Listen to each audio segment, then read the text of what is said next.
सीतापुर गांव में रहती थी एक चुड़ैल, लेकिन इस बात से गांव के लोग अनजान थे। जब तक पूरे गांव की एक एक औरत के गहने मेरे पास नहीं आ जाते, मैं इस गांव को छोड़कर नहीं जाऊंगी, चाहे इसके लिए मुझे लोगों को गायब ही क्यों ना करना पड़े। दूसरी तरफ गांव की औरतें बात कर रही थी। अरे सुन रही हो, ये देखो, मैंने कल ही नया हार बनवाया है सोने का, कैसा लग रहा है?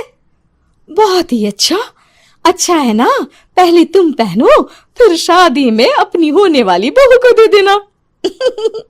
और क्या, सोने चांदी का यही तो फायदा है, जितना पुराना उतना महंगा। लेकिन एक एक पैसा बचाकर ये लेना सच में बहुत मुश्किल हो रहा था मेरे लिए। तभी वहां पहली का पति आ जाता है। गांव में एक औरत के घर के सोने के सारे गहने चोरी हो गए। लोग बातें बना रहे कि गांव में कोई चोर घुस आया है जो घर की कोई चीज को हाथ नहीं लगाता, पर सिर्फ सोने के गहनों को ही चुराता है। अब तुम ना अपने ये गहने संभाल कर रखना। हे भगवान, ये क्या बोल रहे हैं? ये तो वही बात हो गई कि गांव बसा नहीं और लुटेरे पहले आ गए। दूसरी तरफ गांव के ही एक घर में रंजना रहती थी। उसके पति का गांव में चाउमीन का ठेला था। एक दिन उसके घर में एक औरत आती है। अरे रंजना, तू गांव में नहीं है तो सोचा तुम्हें बता दूं। गांव में बात चल रही है कि गांव में एक चोर घुस आया है जो घरों के सोने के गहने चुरा लेता है। अरे मैं तो सिर्फ ये कान की छोटी सी बाली ही सोने की पहनती हूँ, बाकी गहने तो मैंने गांव के बैंक में लाकर रखे हैं। ये क्या होता है? ना बाबा ना, हमारे गांव की औरतें तो गहने अपने पास ही रखती है। जब कहीं जाना हो तो बस अलमारी से गहने निकालो और पहन लो। दूसरी तरफ एक औरत हाथ में टोटके वाली छोटी सी गुड़िया लेकर घर में चली आती है। अरे कोई है? घर की औरत है क्या? क्या है ये गुड़िया?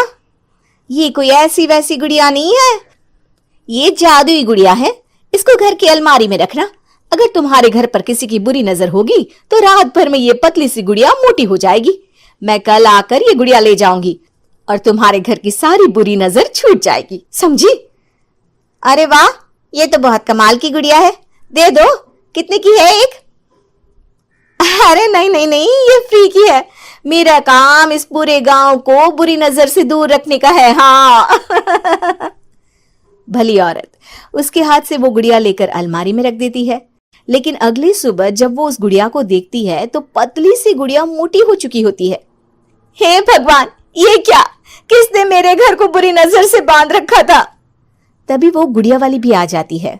मैंने कहा था ना, घर पर बहुत ज्यादा बुरी नजर है।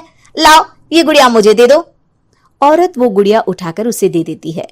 गुड़िया हाथ में आते ही वो औरत उसे लेकर सीधे गांव के बाहर की खाली हवेली में चली जाती है और साधारण औरत से चुड़ैल बन जाती है। अरे पगली, गांव वाली इस गुड़िया के पेट में तेरे घर के सारे गहने हैं। इतना बोलकर वो गुड़िया को फाड़ देती है और सारे गहने निकाल लेती है। वहीं दूसरी तरफ, हे भगवान, मेरे घर के सारे गहने चोरी हो गए। उस औरत के घर के आसपास लोगों का जमावड़ा हो जाता है और लोग बातें करने लगते हैं। लो जी, ये भी घर गया। पता नहीं कौन चोर है जो इतनी होशियारी से गहने चुरा लेता है। कुछ समझ में नहीं आ रहा कि कौन है। लोग तो घर से कहीं जाते भी नहीं है, न ताला लगे न घर खाली हो, फिर भी रातों रात गहने चोरी हो जाते हैं। अरे हम तो कहते हैं लोगों को बारी बारी चौकीदारी करनी चाहिए, चोर को तो पूरे गांव वाले मिलकर पकड़ ही लेंगे। लोग बारी बारी घरों की चौकीदारी भी करते हैं, लेकिन चोरी होने का सिलसिला रुकता ही नहीं। फिर एक दिन रंजना के पड़ोस से भी रोने की आवाज आती है। अरे आज ही घर की बुरी नजर उतरी और आज ही सारे गहने भी चोरी हो गए। कैसी बुरी नजर? क्या हुआ था? तभी वहां उस औरत का पति भी आ जाता है जिसके घर में गहनों की चोरी हुई थी। हाँ, मेरी बीवी ने भी किसी गुड़िया को घर में बुरी नजर उतारने के लिए रखा था, लेकिन अगले दिन गहने चोरी हो गए। अब रंजना को कुछ कुछ बात समझ में आ जाती है। वो गांव वालों से कहती है, देखिए अब आप लोग चिंता ना करें, जल्द ही चोर पकड़ा जाएगा। उस नजर उतारने वाली गुड़िया को आज मेरे घर कोई भेज देना। फिर क्या था, चुड़ैल को लोग रंजना के घर भेजते हैं। पहली बार देखा है कोई खुद लुटने को तैयार बैठा है। तो तू है जिसे घर की बुरी नजर उतारनी है? ये ले गुड़िया, ये सुबह तक मोटी हो गई तो समझो तुमको और तुम्हारे घर वालों को नजर लगी है। हाँ हाँ, मैंने काफी सुना है। तुम ये गुड़िया मेरे घर छोड़ देना। अरे क्यों नहीं, कल सुबह आऊंगी जब गुड़िया तुम्हारे घर की सारी बुरी नजर लेकर मोटी हो जाएगी, ठीक है? अब क्या था, रात को रंजना ने पूरी नजर गुड़िया पर रखी। वो अपने पति और गांव के कुछ लोगों को घर की खिड़की से घर के अंदर नजर रखने को कह देती है, और फिर जो नजारा सब देखते हैं वो हैरान करने वाला होता है। गुड़िया धीरे से अलमारी खोलकर बाहर आती है।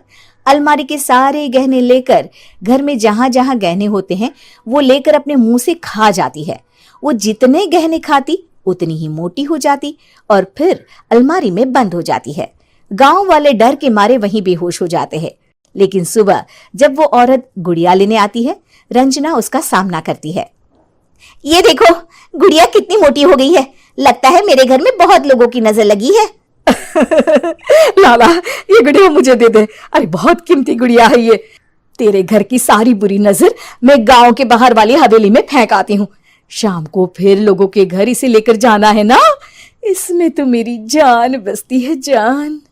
रंजना गुड़िया को चुड़ैल की तरफ बढ़ा देती है, लेकिन फिर वापस ले लेती है और गुड़िया के हाथ मोड़ देती है। जैसे ही गुड़िया के हाथ मोड़ती है, चुड़ैल का हाथ भी मुड़ जाता है। अच्छा, तो ये वो गुड़िया है जिसमें तुम्हारी जान बसती है। अब सुन चुड़ैल, तेरी सारी हकीकत सबके सामने आ गई है। या तो गांव वालों के गहने लौटा दे, नहीं तो मैं इस गुड़िया की गर्दन मोड़ दूंगी। चुड़ैल डर जाती है। अरे नहीं नहीं, मेरी गुड़िया दे दो, मैं सबके गहने वापस कर दूंगी। ठीक है, अब भी जा और सबके सारे गहने वापस कर। चल निकल यहां से। चुड़ैल सबके गहने लौटाकर रंजना के पास आती है। ला दे मेरी गुड़िया रंजना, इसके अंदर के गहने निकाल ले, लेकिन गुड़िया वापस दे दे। लेकिन रंजना जानती थी कि जैसे ही गुड़िया चुड़ैल को देगी उसकी शक्ति वापस आ जाएगी। चुड़ैल, तू तो चुड़ैल ही रहेगी, ये मैं जानती हूँ। अरे नहीं नहीं नहीं, मैं गांव छोड़कर चली जाऊंगी, किसी को परेशान नहीं करूंगी, वादा करती हूँ मैं। लेकिन रंजना उसकी एक बात नहीं सुनती और गुड़िया का सर उसके शरीर से अलग कर देती है। चुड़ैल सर अलग होते ही गायब हो जाती है। गांव वाले रंजना के साहस और बुद्धि की खूब प्रशंसा करते हैं।